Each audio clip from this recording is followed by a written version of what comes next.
These are a few plugins that will help ensure that your bass frequencies are more prominent. So I'm going to be using this kick as an example, but this will translate over to any 808. First an EQ to get rid of those high frequencies. Another EQ just doing a few surgical maneuvers. Some distortion with Fruity Wave Shaper. Also, understanding how to sidechain is really important. If you don't have any idea how to do that, just look up Quantize sidechain on any platform and you should be able to find it, which I go into detail about the Fruity P controller. Next, we have an Imager plugin, which I'm using Ozone. And for the lower frequencies, I want them to be mono. But for the upper frequencies, you can increase the width, and this just helps to make it sound wider, bigger, and more prominent. Next, we have some more distortion. This is R-Bass from Waves. You could choose the frequency here, and then the amount right here. And this will increase more harmonics in the higher frequency ranges. And applying a tiny amount of different plugins that are similar will help to make the sound better because it's using different algorithms and different computational processes in correspondence to each other, which is better than just using one. It's like just throwing one limiter on the master and calling it good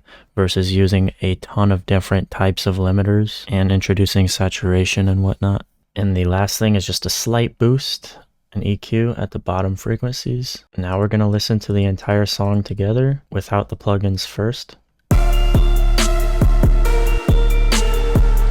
That bass line, I mean, yeah, it's there, but it's not there. You know what I'm saying? Especially once you get to the mastering stage and you kind of bring all the levels to the same area, you're going to want to make sure that there's at least some amount of higher frequencies within the bass that weren't there before. Because if not, especially with vocals layered over, you're just going to completely lose it. And to get an even better reference, I would really recommend using studio monitors, or at least trying to play back on a phone or something after, to hear it in a few different environments, and that'll help you to understand maybe you don't have the levels right or you're not applying enough saturation, etc. And now with all the plugins enabled on the kick and the 808,